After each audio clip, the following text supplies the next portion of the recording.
Les 3 plus grandes pensées limitantes qui t'évitent de faire plus d'argent. OK, la plupart des gens avec qui j'ai travaillé au début là, pour les aider à évoluer dans leur parcours de trading, la plupart ils ont la croyance que OK, ben tu sais, vu que je gagne, mettons, 8 000 $ par mois avec mon emploi, ben ça veut dire que quand je vais commencer le trading, mon premier objectif, ça va être de dépasser mon revenu. Ça va être de faire un 8 000 $ par mois. Mais l'affaire, c'est que cette pensée-là, à quoi qu'elle nous sert? Dans n'importe quel domaine, dans n'importe quelle facette de ma vie, j'essaie toujours de penser comme, est-ce que ma pensée m'aide à avancer, à stagner ou à reculer? C'est tellement important de prendre conscience de ces pensées parce que c'est littéralement qu'est-ce qu'on matérialise dans notre vie. Je vais juste partager un exemple personnel. Quand j'étais jeune, j'haïssais pour mourir l'école, OK?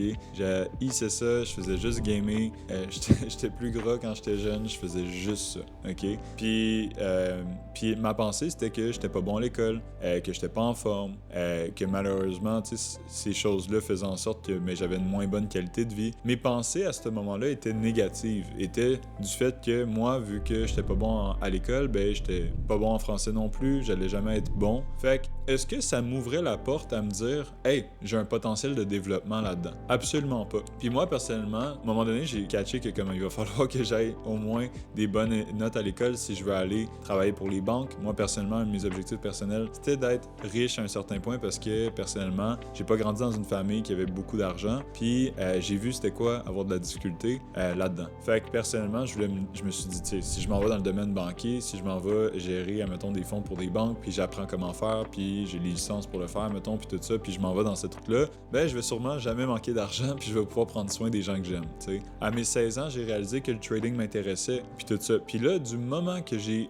eu une mission. J'ai eu vraiment une mission en moi qui s'est dit, OK, tu as besoin de faire de l'argent, tu as besoin d'être capable de subvenir tant à tes besoins, mais aussi aux besoins de ta famille, d'aider tes proches qui t'aiment, qui t'apprécient, mais qu'eux, ils ont de la difficulté. Puis ça, c'était ma mentalité. Fait que dès que j'ai eu cette mission-là qui était plus grande que moi, qui était pas selfish, qui était pas pour mes buts personnels, mais qui était pour aider les autres, on a souvent plus tendance à vouloir aider les autres que s'aider soi-même des fois. Puis c'est bon d'avoir un but externe. Puis pour moi, c'était un de mes objectifs. Puis quand je l'ai réalisé, c'est bizarre, mais mes notes à l'école, ils ont tout de suite augmenté. Parce que je me suis dit, hey, je dois avoir des bonnes notes à l'école, je dois bâtir une discipline scolaire pour être capable, d'après ça, sûrement utiliser cette même discipline-là dans un autre domaine après. Puis à un moment donné, j'étais tombé sur une vidéo de pense les choses que tu veux devenir. Fait que, mettons, tu veux quelque chose, parle au présent. Je suis bon en français. Je suis le meilleur en français. Je suis le meilleur à l'école. Je suis quelqu'un qui mérite d'avoir 95% de moyenne dans mes cours. Je suis bon. Fait qu'on comprend le principe. Fait que personnellement, j'ouvrais mes fréquences, j'ouvrais mon cerveau à plus. Puis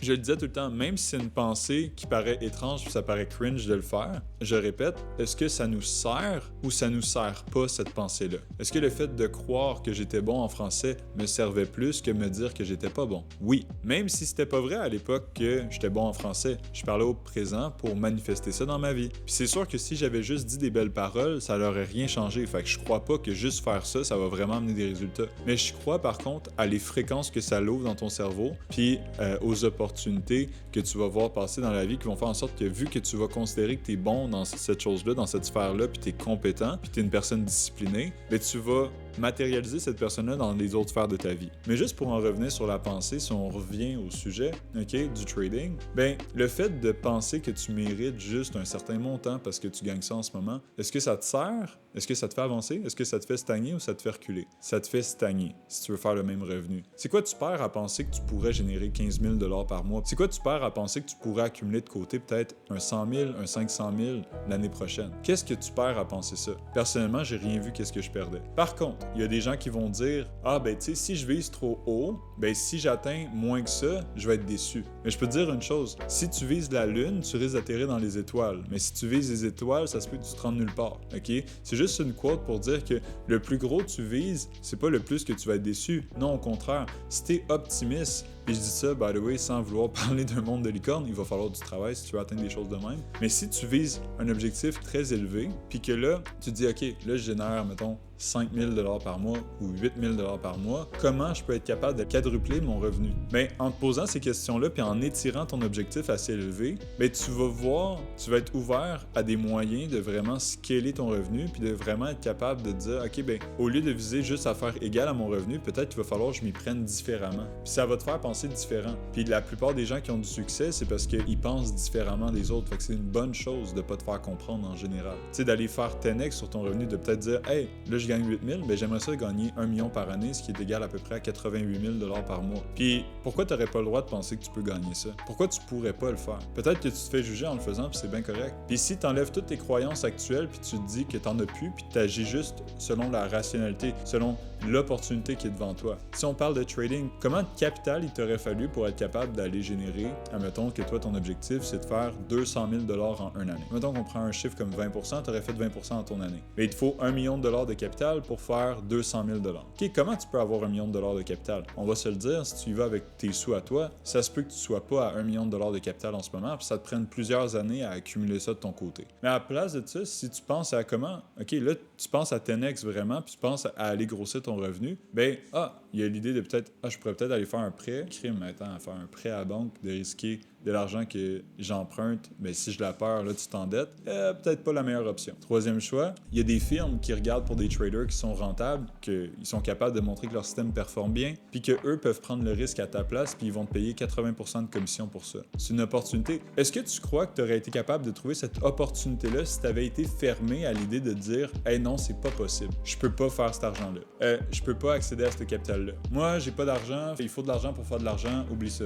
Est-ce que tu penses que ça leur aurait servi la personne à plus? Non. Mais si tu crois que c'est possible, puis t'es, comme on dit, delusional en anglais, les gens qui ont beaucoup d'argent, c'est qu'ils pensent différemment que la majorité. Fait que oui, il y en a qui vont dire « Hey, ben c'est fake, Brandon, de penser que je suis bon en trading, je suis même pas encore bon. » Non, je t'ai juste dit de penser « OK, pense que t'es une personne rationnelle, t'es une personne disciplinée, t'es une personne qui est ouverte à plus. Du moment quand tu commences dans ton trading, tu penses que t'es bon en trading parce que tu prends des bonnes actions, ben tu vas peut-être acheter un programme, tu vas peut-être te faire former, tu vas peut-être utiliser un système, tu vas comprendre que c'est pas du gambling, tu vas comprendre qu'il faut que tu fasses les choses de façon professionnelle. Puis à ce moment-là, c'est là que quand tu as des pensées positives puis tu as des pensées optimistes, pas juste de gagner ce que tu penses que tu vaux ou qu'est-ce que les dernières années t'ont donné comme résultat, plus ou moins tu gagnais peut-être un 10% de plus par année ou même pas avec ton salaire puis ton revenu. Est-ce que ça veut dire que dans le trading, il va falloir que tu vises ça? Non, ça n'a aucun lien. Aucun. Ton trading a aucun lien avec comment tu gagnes en ce moment dans la vie. Ça fait pas de sens. T'es pas payé à l'heure en trading. T'es payé à la qualité de tes décisions. T'es payé à la grosseur du capital que t'as. Comment tu peux acquérir ce capital-là? Là, c'est la question à te poser. Pas « Ah, je peux pas ». Non, comment je peux? C'est ça la différence. La plupart des gens restent bloqués là. Ils pensent que 1 million par année, c'est beaucoup. Non, il y a des gens qui gagnent 10 millions, 100 millions, il y en a plein.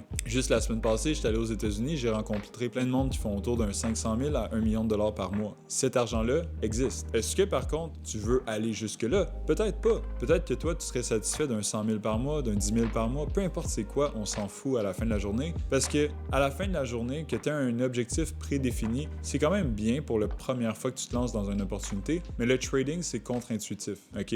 Ce que ça veut dire, c'est que même si tu vises 10 000 $ à faire en un mois puis tu as un capital de 100 000, ça se peut que tu l'atteignes pas. Puis ça veut pas dire que tu n'es pas bon, ça veut dire que peut-être ton système ne performait pas durant ce mois-là, puis c'est correct. Mais d'être capable de penser en termes de probabilité puis te dire, OK, c'est quoi les chances que je termine l'année à 200 000 $ de revenus si j'ai un capital de 1 million de dollars? Mais sûrement plus probable que si j'ai un capital de 500 000. Sûrement plus probable que si j'ai un capital de 200 000. Puis même si tu prends un risque qui est moindre en termes de pourcentage, les chances que tu termines avec un plus gros capital, ben un revenu de 200 000 $ est de plus en plus élevé, de plus en plus de capital que tu as. OK, right. Comment tu peux aller chercher ce capital-là? Mais les prop firms existent. Aller voir, OK, ben comment tu peux évaluer si une prop firm est bonne ou mauvaise? Mais tu peux t'éduquer là-dessus. Tu peux aller voir le règlement. C'est d'être resourceful. Puis en plus, dans l'ère qu'on est aujourd'hui, je veux dire, t'as ChatGPT, t'as YouTube, t'as plein de moyens d'aller voir, OK, mais comment je peux en apprendre plus sur le sujet? Moi, je crois beaucoup à se faire coacher, se faire suivre. Parce que c'est pas le système le problème, OK? C'est souvent la personne qu'on est puis la manière dont on agit. Les gens savent qu'il faut bien manger, mais quand ils prennent un coach de nutrition, souvent, ils mangent mieux. Pourquoi? Parce qu'ils sont investis puis ils ont quelqu'un qui les suit à toutes les semaines. Mais c'est la même chose que nous, on fait chez STP. On va suivre des gens qui veulent apprendre le trading ou qui tradent déjà puis qui veulent vraiment être constants dans leur trading. Puis souvent, le monde qui ont déjà de l'expérience un peu, ben ils n'ont pas un problème nécessairement avec leur système. Il y a un problème niveau développement personnel, ils ont un problème niveau psychologique par rapport au trading, puis ça fait en sorte que ça vient affecter leurs résultats, puis qu'ils respectent pas leur système correctement, qui fait en sorte que malheureusement, ben, ils peuvent pas générer de revenus avec le trading. T'sais, on a aidé plein de personnes à générer des revenus supplémentaires puis de performer avec leur trading, plusieurs dans des chiffres qui étaient plus hauts qu'à leur emploi, mais ça reste qu'à la fin de la journée, toutes ces personnes-là, ça leur sert à rien de penser qu'ils méritent de gagner qu'est-ce qu'ils gagnent en ce moment, puis de juste faire un petit revenu supplémentaire. Ça marche pas comme ça avec le trading. C'est littéralement quelque chose que le plus de capital que tu as puis le plus de performance que tu as, ben, le plus d'argent que tu vas faire, c'est sûr. Puis tu n'as pas besoin de risquer ton propre capital pour faire ces choses-là. Si jamais tu as envie d'en apprendre plus, comment être capable puis comment que nous on fonctionne quand on aide ces personnes-là